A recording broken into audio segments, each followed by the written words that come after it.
welcome to you from City Power Centre in Melbourne for Game 7 of the MSWvASW 09 as Melbourne Renegades search for its first victory against defending champions Adelaide Strikers. You know, with McGrath, Shute, Barsby, Wellington, I think it's fantastic. Well, it'll be MSWvASW who's going to open up proceedings from the city end, and it's a dot ball with a pretty firmly punched ball to point. So, yeah, a wicket taker in the previous game, MSWvASW, the Zimbabwean, was looking dangerous and feathered one caught behind.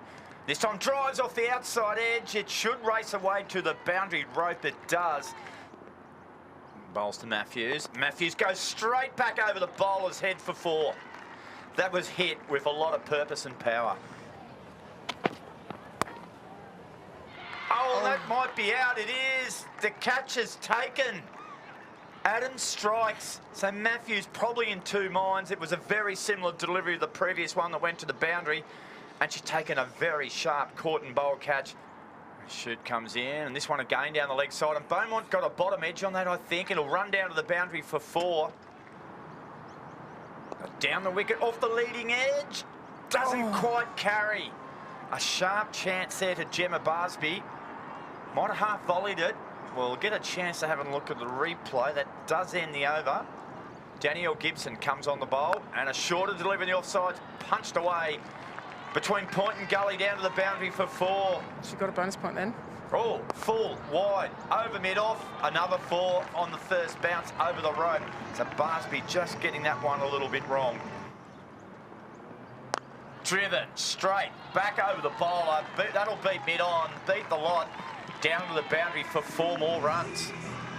MSWvASW back into the attack. Tosses up, driven. Oh, Beaumont doesn't like the shot. Her head went straight in the air, and you can see why. The catch has been taken by Georgia Adams in the deep, and that'll be the end of Tammy Beaumont, would you believe, for the exact same score. And she got on Friday, gone for 34. A bit of nip. Yeah, exactly. Gibson bowls, nice little reverse. Oh, it's not going to end up nicely for Dooley because MSWvASW's taken the catch with the reverse lap, and another wicket falls. So this good start, all of a sudden, is just coming apart a bit. It's 3 for 74. Webb advances, drives firmly. It's a good shot. Oh, it's been dropped on the boundary. Down there by Gemma Barsby. It had a lot of power. She had to move to her left, and the catch went down. They come back for 2 runs to Kaur. Kaur gives herself a little bit of room, punches it nicely between cover and point down to the boundary for 4. Going to stick with spin. Wellington bowls, and it beats Patterson. Then she has a shot at the stumps, and they'll get through for what I think will be a bye.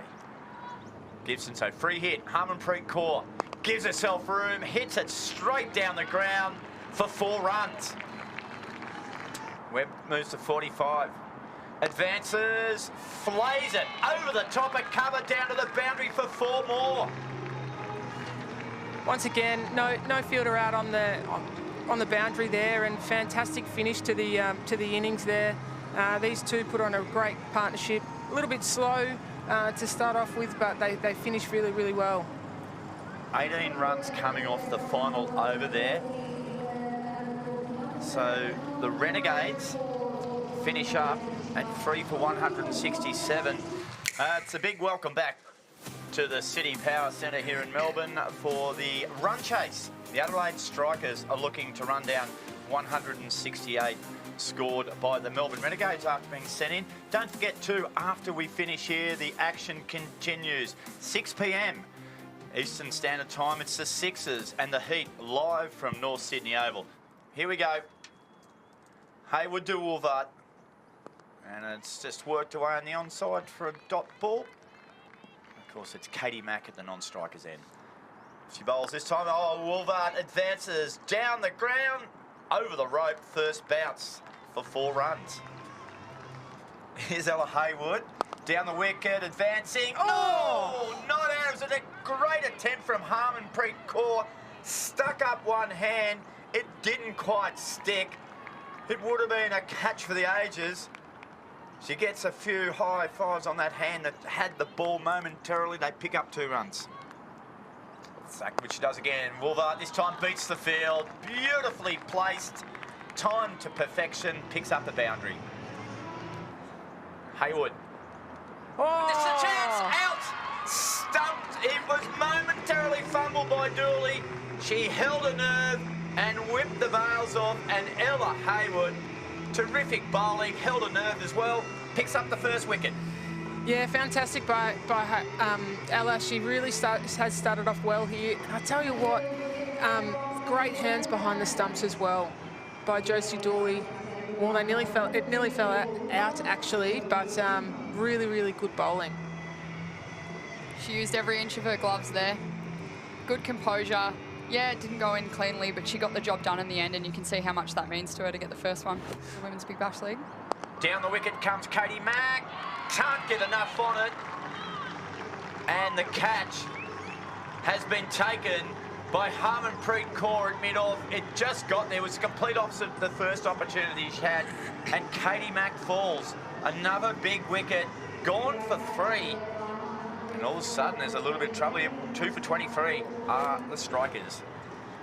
Katie obviously trying to advance here and just didn't quite get hold of it. Good catch in the end there, kind of getting low to the ground. Do your obituary just yet, Smitty, on your cricket career. Swept away nicely by Bridget Patterson for 4. Jumps over the esky and into the fence. Victoria it is. Wareham, shorter ball. McGrath got a bit of a top edge on it, but it'll go enough. It got enough on it, and it's down to the boundary for 4. First bounce over the rope. It's beautifully orchestrated, that appeal. That's Kaur. This time the reverse switch. It'll go down to the boundary for 4 runs. But Talia McGrath. That's a great skill execution. There you go. Well, you did play cricket. Oh, well fielded off there. Oh, it's out. That is out. How good was that from Sarah Coyne? Brilliantly fielded off her own bowling, dived at full stretch, and then froze down the wicket to complete an amazing run out. And that is the end. Is it Talia McGrath? I think so. Bridgie Patterson was sent back. Coyne. That is outstanding. Oh, that's exactly what I was talking about. She's someone who really wants that moment, that game-changing moment. They obviously spent a lot of time together in the Aussie team. This time McGrath goes hard at it, long, and it carries the rope for 6, right over square leg's head. McGrath down the wicket, hits it hard and long, fielder out there, gone! Catch is taken by Georgia Wareham. Hayley Matthews strikes. The 4th wicket's down for the strikers. What a way to start the power surge. 4 wickets down, 4 for 65. Matthews straight away. Oh, Wellington throws herself into it. She fell over in completing the shot. Doesn't matter. It's gone down to the boundary for 4 runs. We're in the power surge. Matthews bowls. Flighted, chipped, out. Presswich takes the catch. Matthews gets her 2nd wicket in the first over of the power surge. 2 and 3 balls. And all of a sudden, it's 5 for 69. The strikers in big trouble, still needing another 99 runs for victory. Attempt, and she bowls a first delivery at mid-on and out. Of course it is, to get another wicket. That's exactly what they've done. Presswich takes another catch. And all of a sudden, the strikers are 6 for 69. And the Renegades are charging towards their first victory of the season. This time, exactly that. Gives herself a little bit of room there. And hammers it away. Gibson down to the boundary for 4 runs. Take up the challenge. That's what Georgia Wareham's doing. Ball in hand, driven to mid-off, over the top of Kaur's head, down to the boundary for 4 runs. Yeah, I'd be looking right at the required run rate, which, oh dear. Big shout for LBW, and that is out. So went for the reverse switch hit. Georgia Wareham bowls it full and straight. And I think there's no doubt about that. Gibson has to go. LBW, it's 7 for 81. Wareham bowls to Barsby and straight through her. Might have cannoned off the pad. The 8th wicket falls. And they're in all sorts of bother, the strikers. Renegades are top of their game here. Wareham is beautifully bowled over there. Picked up a couple of wickets. And that's steaming to victory, Emily Smith. Again, just a Wareham bowling at the stumps, making the batter create something out of nothing. Very simple cricket from Wareham. May have clipped her pad, obviously, on the way through, but giving them nothing here. Yeah, they're really bowling tight lines, and obviously Barsby trying to kind of come down and hit it to the leg side. Kaur into the attack. Oh, that's hit. Top edge, up in the air. This will be the 9th wicket. It does fall. A comfortable catch. They're taken. Harmanpreet Kaur picks up the wicket. Erica Kershaw took the catch. And the strikers have slumped to 9 for 83. In the first match, as that one's down leg side. Oh, that's That come on it. That's come off her pad. Leapt up there. Was a attempted sweep shot down the leg side by Megan Shute. It's lobbed up and it landed on top of the bail, and it's out bowled. Extraordinary, was it? It may have come off the back of her bat. Yeah, I reckon it did. I reckon it hit her pad and then onto her bat. Oh, bat. Was it? It has a bat or glove, and it went. Not your day. It's not your day. Harmanpreet Kaur picks up a 2nd wicket. Oh. That's exactly what happened. It's just snicked outside of off bail, and the Renegades will take the points. You know, you're out of luck when that happens. Yeah, absolutely. As you can tell, disappointment from Megan Shute there. It would have been a very big task for them to get over the line from here. So they're bowled out for 86. And that means that is the first victory of the season in the end by a whopping 81 runs.